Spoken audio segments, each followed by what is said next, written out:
Okay, so let's see. I'm trying to remember everything I watched now, as I watched it a little bit, actually a few hours ago. Um, so number one, you definitely hit the hammer-on stuff there. Let's see. I think it was 255. You got that. I think 260 was close, maybe like one note off. I gotta go rewatch that. But one thing I was noticing you were doing is you kept like you started doing repetition stuff instead of just starting over again. So I want you to think about it like this. Like as you push yourself faster and faster, you're going to start feeling a lot more fatigue and tension setting in to your forearm when you do this. So if you start doing repetitions until you get a take that you like, one, that's not perfect practice. If you felt like you made a mistake, you need to start over again right away.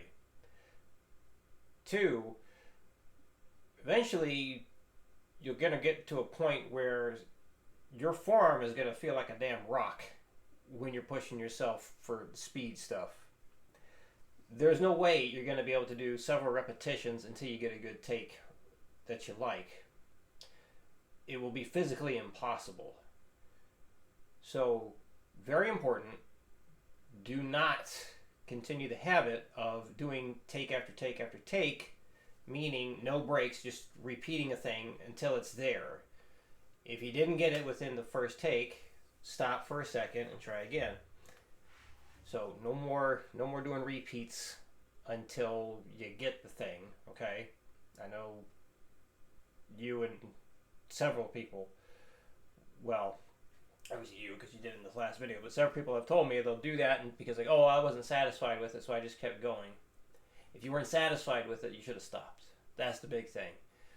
You do the take, and after that take, if you think like, okay, well, that could have been better, then do it again. But if you're in the middle of it and you don't feel like it was good enough, you should stop right there. As soon as it's like, no, it wasn't good enough, just stop right there and try it again.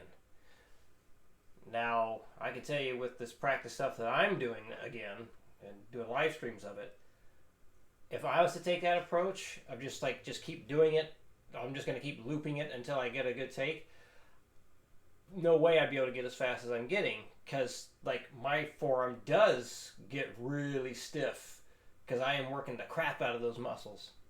So it's just going to be impossible eventually. So just we want to get rid of that right now. It's for your own good. It'll make you better.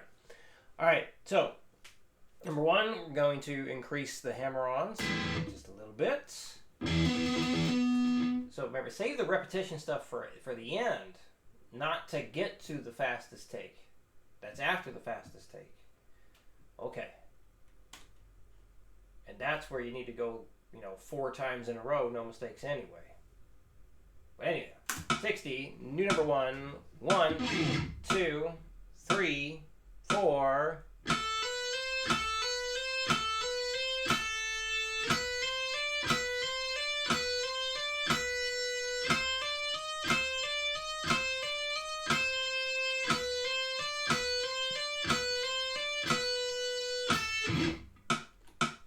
On 20, 1, 2, 3, 4.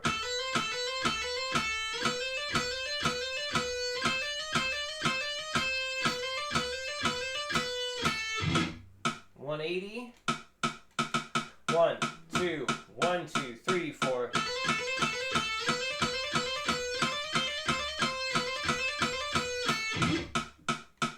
240. 1, 2, 1, 2, 3, 4.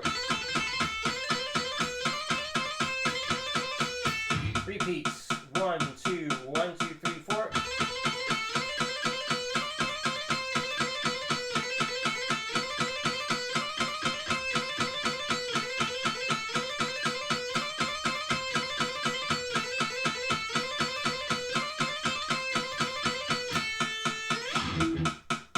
Okay, number 2.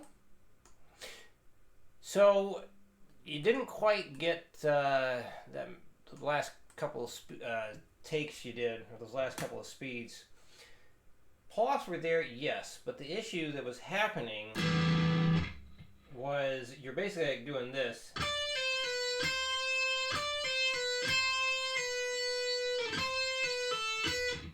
You added in a, wait a minute, we did it like this. Right. So this part was fine. And then you're basically doing like an actual pull off with the middle finger instead of just jumping straight down to that A note there. So you're doing an accidental pull off with your middle finger, creating a note that's not supposed to be there. So we're going to address that. So when I'm doing this, like get that index finger starting to move when you're ready to go to that 5. It needs to be like here to here. We don't want to do like letting go, or pulling off accidentally to the index finger and then going down, because that's basically what I was hearing at those faster speeds, as the transition wasn't clean enough. So you got to be able to go 8 to 5, 8 to 5, like that. And then we'll do a similar thing here, 7 to 4.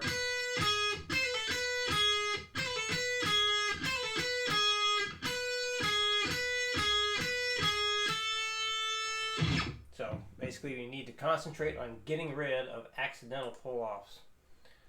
So this will be a count of 3. 1 and a 2, 3.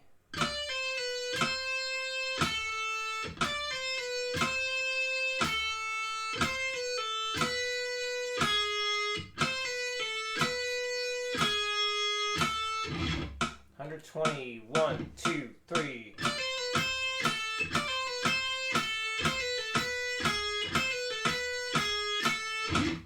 $180, 1, 2, 1, 2, 3.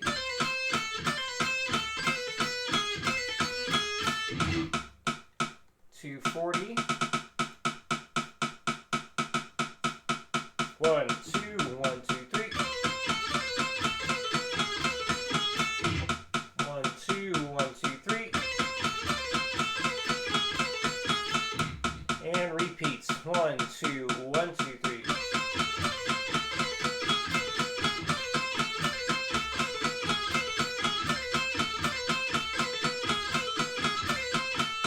Oh, choked.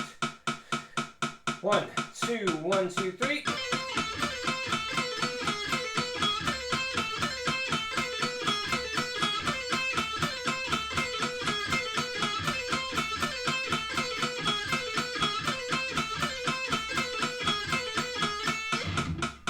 All right. And tapping was good. So let's try this week. See where you can get with it. Back down to 60. 1, 2, 3, 4.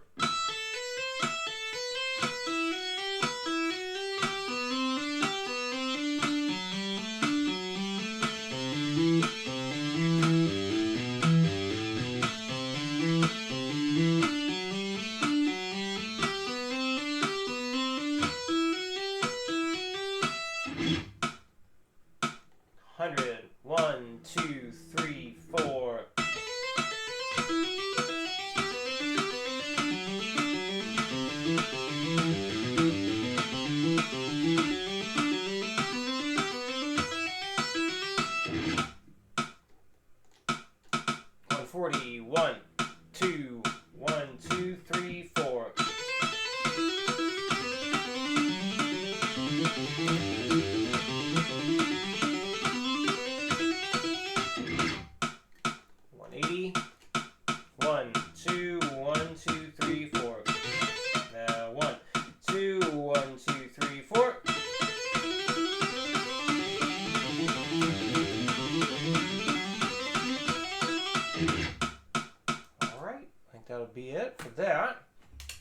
Chord theory. I was looking back through stuff we have done, and I don't believe we've done this. So these sound pretty neat. Basically, it's a voicing of a suspended second. That's the root. There's the 5. That's the second. So sometimes you will hear people call that the 9th because of the octave. So basically, we got the D note as the 2, second interval of C, and then we got that octave up here. So C, G, and then octave of the 2. So if you're counting through your notes in the major scale, you have 1, 2, 3, 4, 5, 6, 7, 8, 9. So if you continue to go past 7, 9, basically the 9th interval is the same note as the second interval. However, you really only refer to it as a 9th interval if the 3rd is present still. Or especially if the 7th interval is present. But we're not there yet. Yeah, so let's say you had the 3rd interval still. You had your C, E, G, and the D. Basically, that is a C major add 9. Now, if you want to get picky with it, let me change this over. If you want to get all pedantic with the naming, you could say that that's, that would be the, C add 9. But what if you put it down here in the lower octave? Someone might call that a C add 2 because of the octave of that D note, which makes sense. So you could say it's a C add 2, or you could say it's a C add 9, because it ends up being the same notes anyway. So why am I saying all that? Because sometimes you'll hear people refer to this kind of chord as having like a 9. I've even seen like a suspended 9 in like an old jazz book somewhere, which was odd. It's like I've never heard anyone call something a suspended 9, but there you go. But the suspended second, it's the same notes. So if you see the 9th interval being listed in a chord name, just remember it is the same note name as the second interval. So basically what we do is you take your power chord, and then the octave of that power chord, you raise it up to the second. And then here, we got the flat second. So this is way easier to play than this. So this is an E suspended flat second, and so is this. We just put the second, or the flat second, an octave higher. No more nasty stretch. This gives us options, along with those options of the inversions you just went through. So yeah, we're just basically, some big stretches here, but they sound pretty neat. And then, yeah, instead of doing your B sus flat 2 flat 5 like this, you can do it like this. Put the flat 2 in the higher octave, you play it that way. They sound great with distortion too. Mix up power chords and these suspended seconds.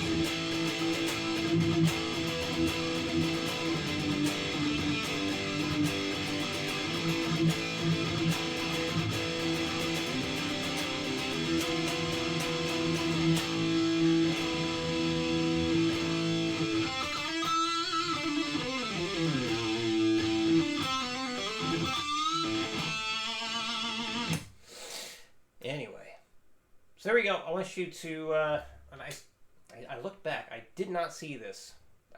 So I don't think we've covered it. If I'm wrong, definitely tell me. But basically, just play through what's already here, and then you're going to do what we always do. Move it all up to start on the A string and fill it in and label it. All right. Any questions come up, let me know, and I'll see you again next week.